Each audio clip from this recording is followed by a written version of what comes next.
La Asamblea escuchará ahora The Assembly will hear an address by His Excellency Evo Morales Ayma, President of the Plurinational State of Bolivia. I request protocol to escort His Excellency.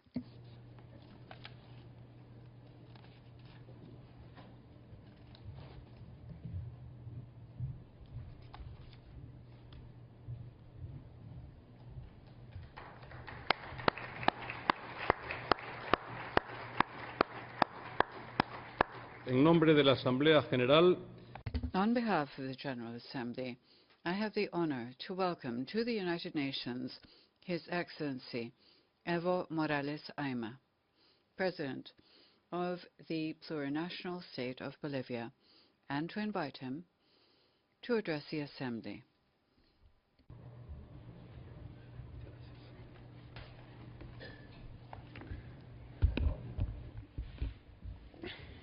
Muchas gracias. Thank you very much, Brother President of the General Assembly of the United Nations. I wish to greet the Secretary General of the United Nations and all the presidents, heads of state, delegations, international organizations from across the world. My special greetings to those attending this general debate of the United Nations. As always, we are here to share experiences of leadership, of work for life, humanity, equality, and social justice. But we are also here to express our deep differences on life, peace, democracy,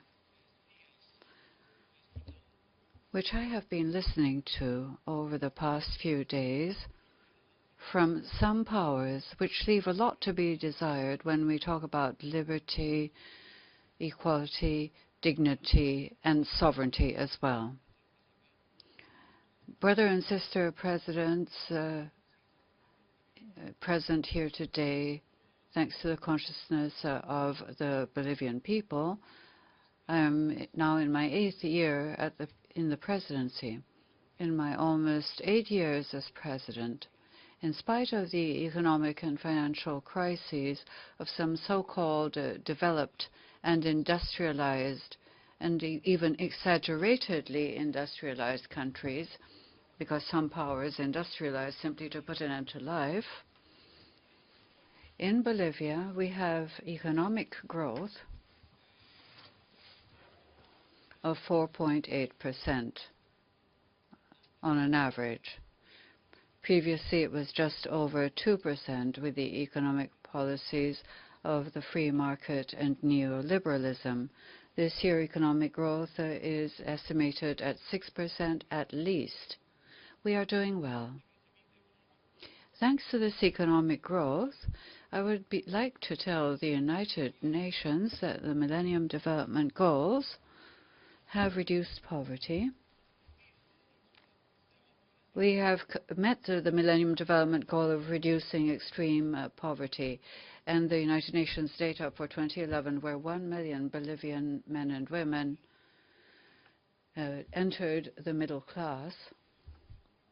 Bolivia has 10 million inhabitants. 1 million inhabitants entered the middle class, and what this means is 10% of Bolivia's inhabitants have improved their economic position.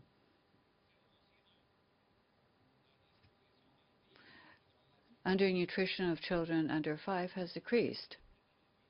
We have exceeded the Millennium Development Goal of the United Nations.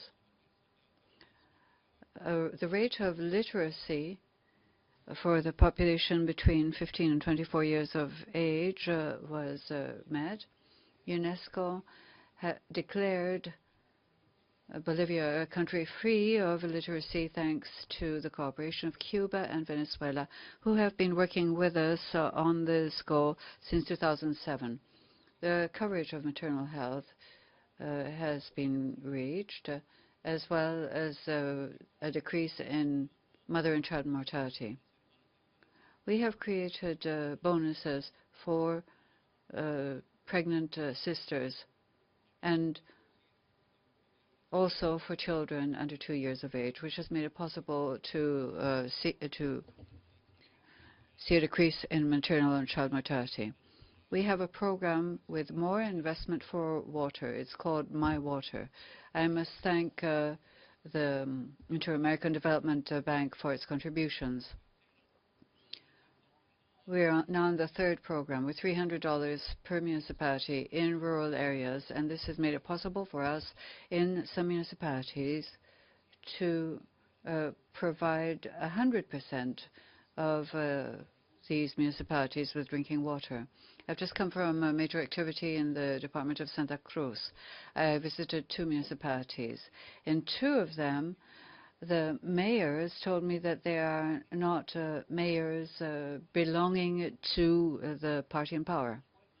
With My Water 3, 100% of the populations of those towns will have drinking water.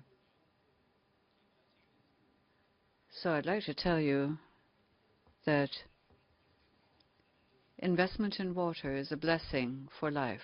Investing in water means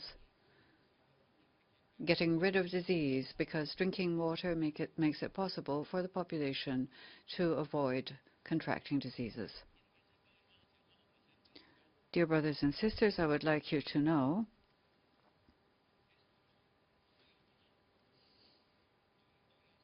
that we have been able to achieve this thanks to a state that lives in sovereignty with dignity. Why am I saying this? Previously, politically, we were subjected to the North American empire. The embassies of the United States were those making the decisions, even about who was going to be a minister. We were subject to the International Monetary Fund economically. Since we arrived, we said enough subjection, both to international organizations and to the Embassy of the United States. Previously, for any credit, the International Monetary Fund set conditionalities, and it blackmailed the various governments. And the blackmail, the conditionalities, were for us to give up our natural resources to transnational companies so that Bolivia would privatize basic services. Just imagine, brother president and sister presidents here, basic services are a human right, and it cannot be private property. So when we freed ourselves politically and economically, we are now doing better. One of the policies we adopted was precisely to nationalize hydrocarbons, gas and oil.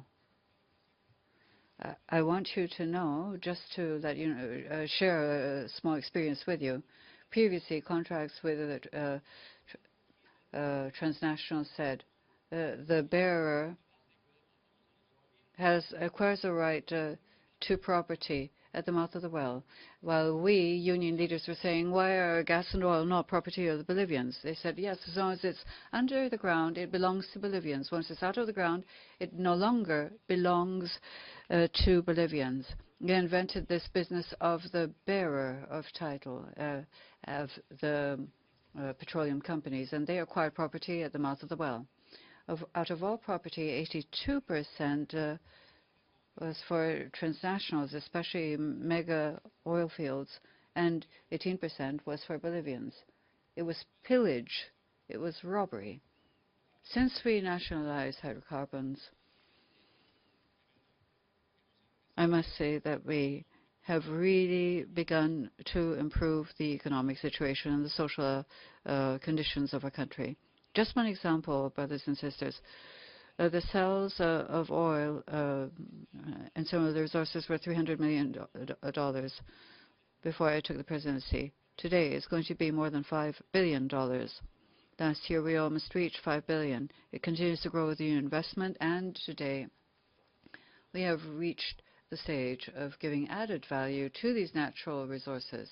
I just want to share my experience with you. As you know very well, I'm not an expert either in politics or in economic matters.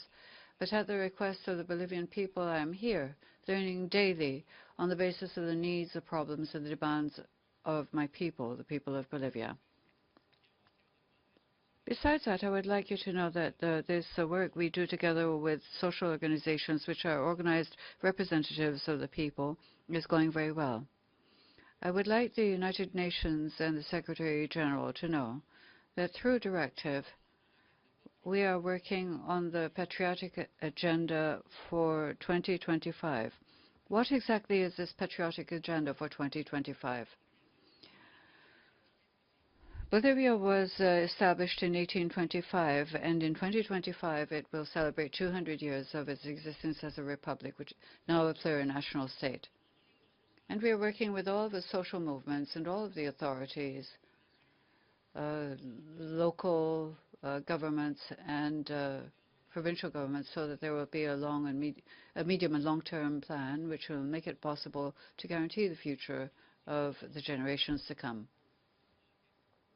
Brothers and sisters, I would like, besides local issues, there are also regional issues. Bolivia and Chile, the gateway to the sea with sovereignty over the Pacific Ocean. In 1879, on February 14, there was an invasion. The invasion began on February 14, 1879. And on the 23rd of March of that same year, there was a slight resistance. Who invaded us? The Chilean oligarchy of the time, with British companies backing them up. We lost our door to the sea. And there were so many meetings from then on. There was a treaty, but it was an imposed treaty, an unfair one, and it was not complied with even. I just want you to be aware of the following, brothers and sisters here today. After so many meetings with other presidents, a meeting with the brother president of Chile, we tried to reach an understanding, but there never has been an official proposal to that irrevocable right of the Bolivian people to return to the Pacific with sovereignty. What did the president of Chile say in September 2010 when he spoke to the General Assembly of the United Nations here in New York? He said, treaties are inviolable and they must not be touched. On the 28th of January 2013, during the summit of the Economic Community in Santiago, Santiago Pineda said the following. Of course, treaties can be perfected. First he says it's untouchable. Then he says it can be improved upon. What this means is that it lies heavily on his conscience, and something has to be done about it. From 2010, in 2012, Pineda said, Chile will respect not only the treaties it has signed, but also its sovereignty with all the strength in the world. But on the 28th of January 2013, during the summit of ECLAC in Santiago, Pineda said that sovereignty cannot be touched except because of economic interests. On the 22nd of September 2011, at the General Assembly of the United Nations, President Pineda said, between Chile and Bolivia, there are no ongoing territorial issues, but in January 2013, in an interview with La Tercera, a Chilean newspaper, he recognized the following. Chile has offered Bolivia autonomy in a territorial enclave. In other words, he's trying to resolve the issue, but this proposal has never been made officially. A fourth contradiction, the 11th of November 2012, at the Ibero-American Summit in Cadiz, Spain. The President of Chile said that Chile will demand that a valid treaty the Treaty of 1904 be respected, and any conversation about this must be bilateral in nature. It does not belong in a multilateral forum, such as that in which we are participating today.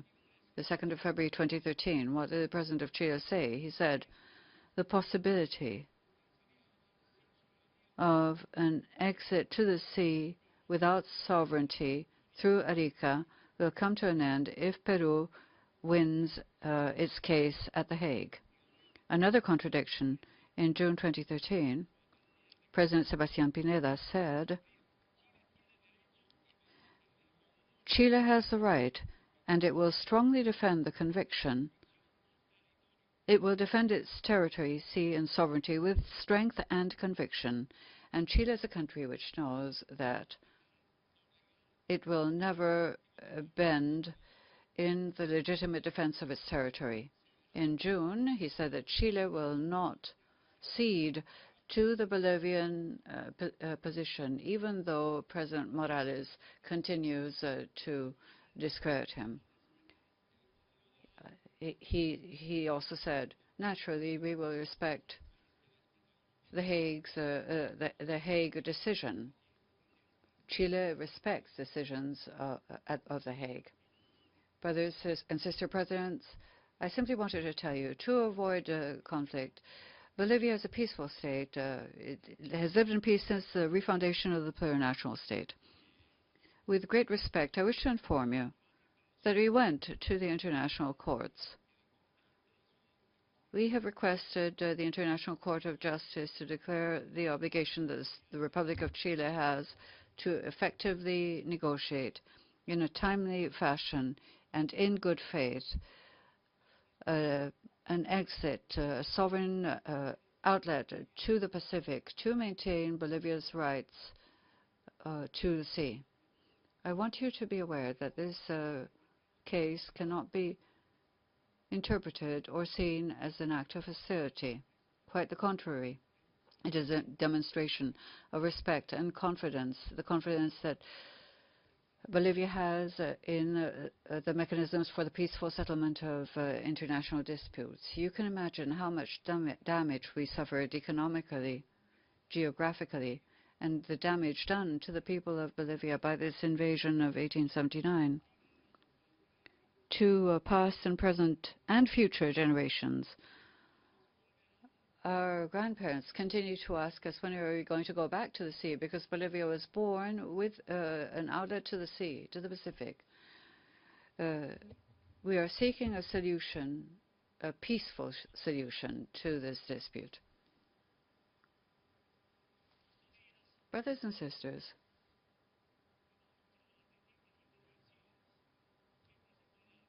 over the past few days, we have heard different statements. It is not possible to listen to every single one of them, and I want you to know that while we work to reduce extreme poverty, we are also working for peace with social justice. Nevertheless, a handful of powerfuls promote wars, armed conflicts, military intervention, without respecting even the wishes of international organizations. We have heard these statements of freedom, democracy, peace, justice, security at this forum. As peoples who have been exploited, marginalized, pillaged when it comes to our natural resources, by the empires of the time, we wonder what democracy, what peace, what social justice some presidents who come here are talking about. When you see presidents and their retinues blocking airspace, not providing guarantees for attendance to this forum, for example.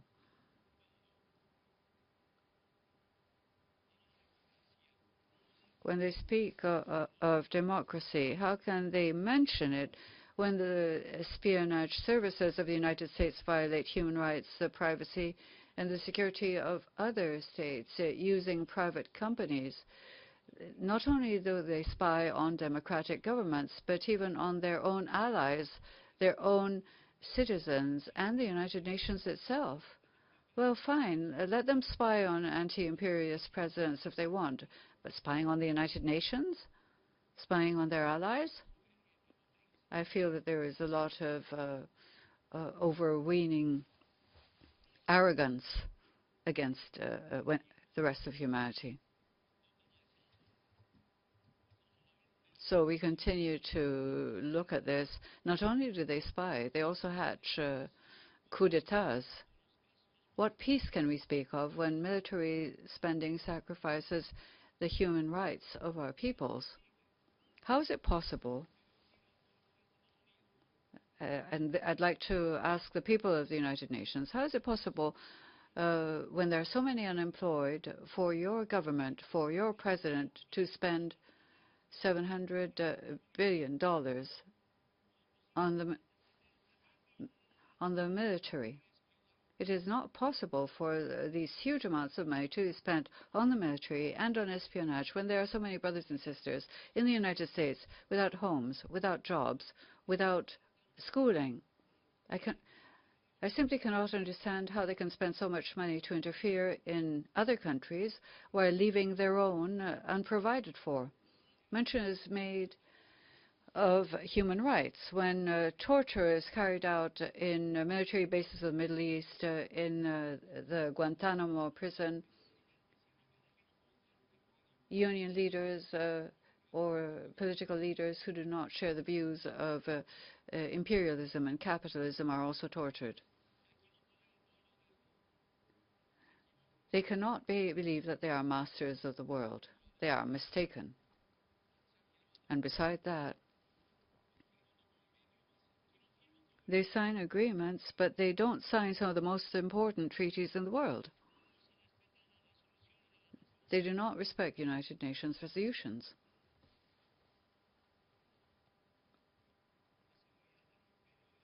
The security of the empire and the fight against terrorism have become the best excuse, the best tool for a military intervention on a unilateral basis.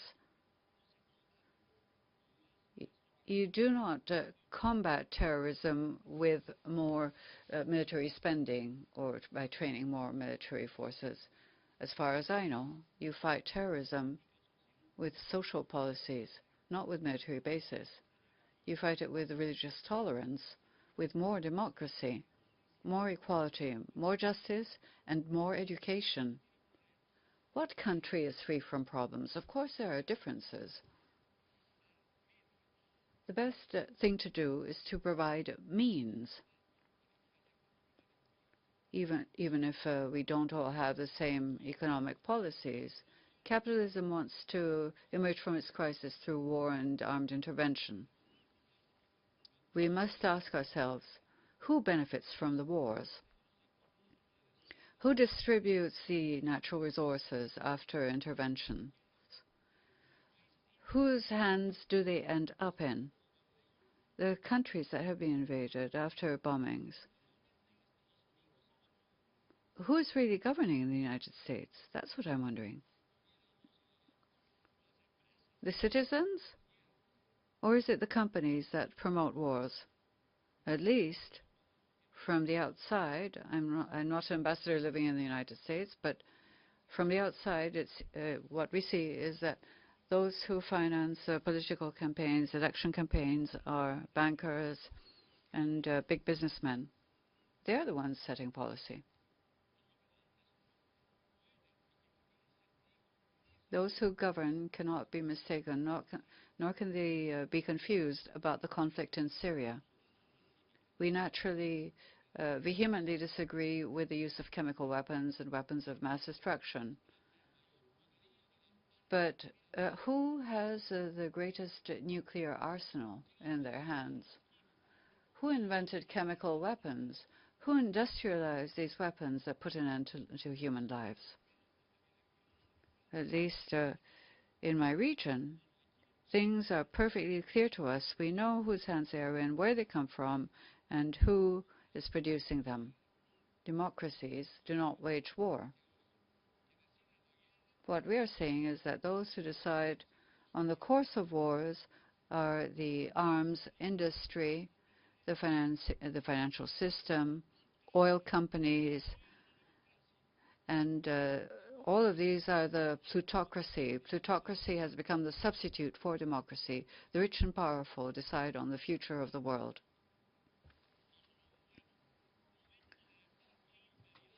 Not only is this a new moment of geopolitical imperial distribution, I don't want to go back over how Latin America and the Caribbean were divided up by some imperial powers of the time, as were Africa and the Middle East. The interest was not resolving issues of poverty, democracy, and equality. The interest was rather the natural resources of those countries. And now, once again, they want to split it all up with military interventions and by putting in military bases. What is also being debated is the colonization of space. We've seen that in recent years.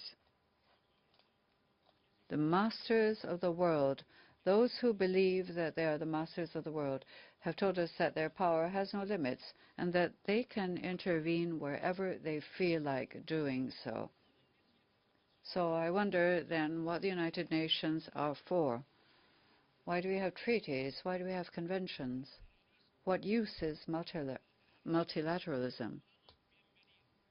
Human multilateralism is welcome.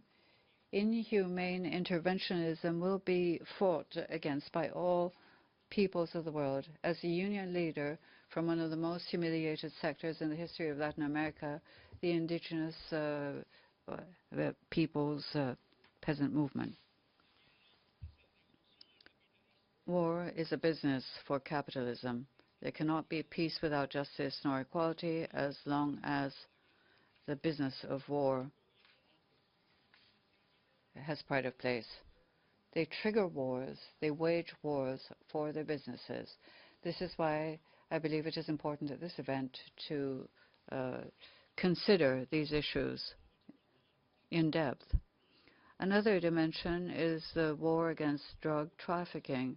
With the efforts of the Bolivian people and the national government, even though some powers do not have a shared responsibility in the fight against drug trafficking, because the drug market is in capitalist countries.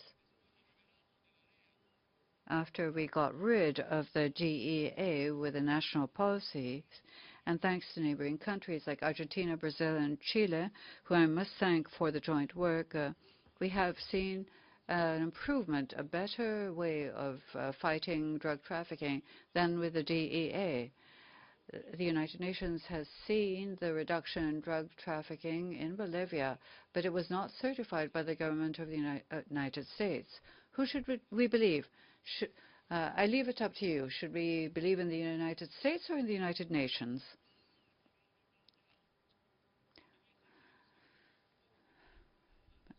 I felt somewhat insecure when it came to visiting the United Nations in New York. And we really should think about changing the headquarters of the United Nations, changing where it is located. The headquarters of the United Nations should be in a territory, in a state that has ratified all the treaties approved by the United Nations. As you're aware, the government of the United States never ratified treaties having to do with human rights or the rights of Mother Earth. They don't guarantee visas. They don't guarantee overflights.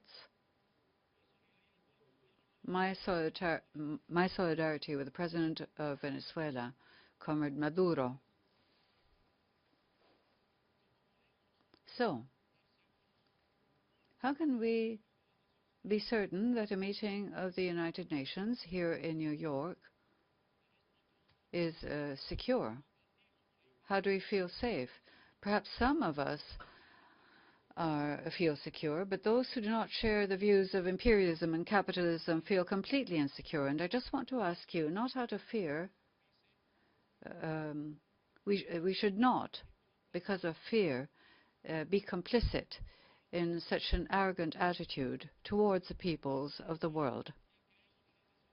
I don't know if we really believe in the United Nations if we don't respect resolutions. For example, the economic blockade of Cuba. There are only 2 or 3 countries who don't vote in favor of it. Most of us are perfectly aware of it, and we vote for the resolution, but it's not respected. So what's the point of coming to the United Nations? Besides that, I would like you to be aware that the United States harbors terrorists, criminals, and the corrupt. They escape from Bolivian justice in Bolivia, and they come here. They take refuge here, and the United States does not help in the fight against corruption. So what kind of an agreement can we have to fight corruption? And besides that, they accuse governments, Cuba, for example, that they promote terrorism. So how is Cuba going to come? Perhaps because of this kind of accusation, there are just 60 or 70 presidents out of over 90 who come. This kind of policy is going to exclude presidents. What's the point of coming here if resolutions are not respected? This and many other reasons should lead us to consider changing the headquarters of the United Nations. Bolivia in South America sees many neighboring countries that have ratified all of the United Nations treaties, and that is where the headquarters of the United Nations should be. There's also blackmail when it comes to visas. I have to wait for a visa to be able to come. And we get visas for 4, 5, or 6 days. That's it. What's the point of having that visa? You have to be here practically looking at one's watch, because if we don't leave in time, they remove our visas. So we are terrorized and blackmailed through the use of visas. If we are seriously discussing the life of humanity here, perhaps we can share with some that we must seriously think of setting up a court of the peoples of major defenders of human rights to file a case against the Obama government. I was surprised that President Obama of the United States, started his mandate by saying, and I quote in his inaugural speech, "I was elected to put an end to war." Those were his words. It was in newspapers, on the radio, on television, and I said, this brother president of the United States comes from a family that was discriminated against. We are going to agree. We are going to put an end to war. I was struck by this. Now we are seeing the exact opposite. Perhaps this is why, we congratulated him when he got the Nobel Peace Prize. But basically it was a Nobel Peace Prize because it wasn't the Nobel War Prize. What are the reasons for a trial to be held? Crimes against humanity. The bombings in Libya. Tell me. Who did the oil in Libya belong to before? And who does it belong to now? At least the people of Libya profited from its oil. Now who is managing it? What happened in Iraq? I'm convinced that behind any war, behind any intervention, what is happening is that they just take over natural resources. I've seen that myself in Bolivia. We recovered, at least in Bolivia, we recovered our natural resources democratically, not with bullets, but with votes, democratically, with the consciousness of the people of Bolivia behind us. for acts of international terrorism, financing of terrorist groups, confrontation and possession of weapons have been the reason to bring those opposing them to trial. But now we are better off politically and democratically because we've put an end to U.S. aid, which was conspiring. We do welcome cooperation, but we want unconditional cooperation, not subject to conditionalities. We do not want to be subjected to having to privatize basic services or natural resources. Just imagine the damage done to a country by an economic blockade. It's the best form of genocide. If you're truly responsible for the life of human beings, if you're responsible for the truth, justice, and peace, we must organize so that never again, no president, neither in South America or in the Middle East or anywhere in the world, should be able to damage lives and their fellow human beings. Brother and sister presidents here today, I wanted to tell you that previously we discussed the crisis, the economic crisis, the environmental crisis. Now what we're discussing is interventionism. As long as imperialism and capitalism exist, there will be neither peace, nor justice, nor freedom, nor dignity, nor sovereignty for the peoples of the world. I am convinced of that because I have some experience in the matter. We must think of a world without oligarchies, without monarchies, without hierarchies, and besides that, we must think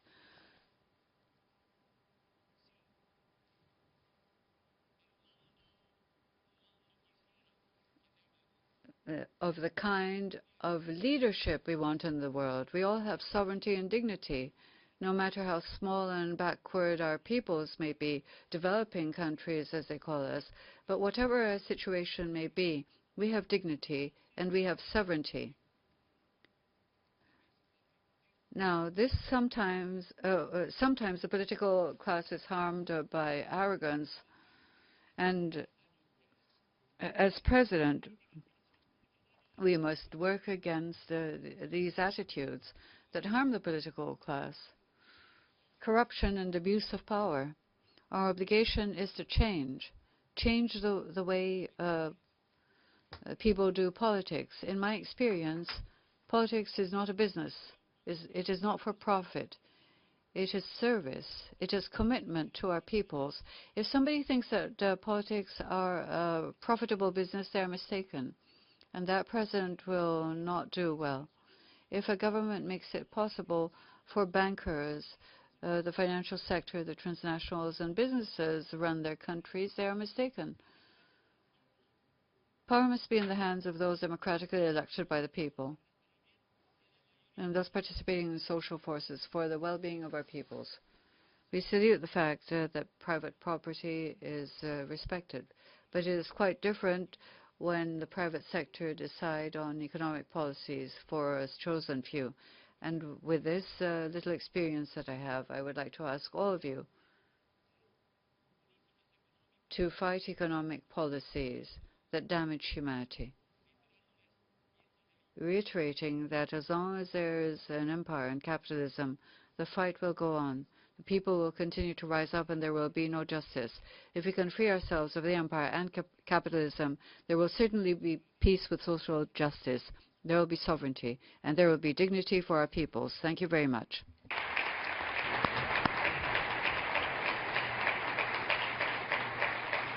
En nombre de la Asamblea General. On behalf of the General Assembly, I wish to thank the President of the Plurinational State of Bolivia for the statement just made. May I request representatives to remain seated while we greet the President.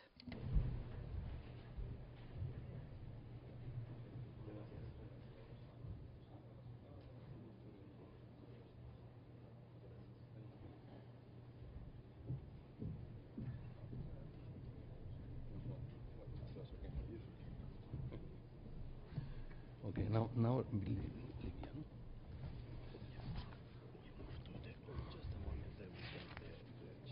Mhm.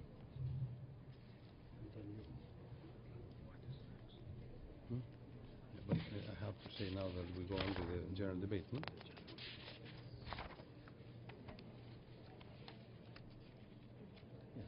Okay, now. Continuamos ahora. We'll continue with the general debate. The Assembly will hear an address by His Excellency Ali Zaidan, Prime Minister of Libya. I request protocol to escort His Excellency.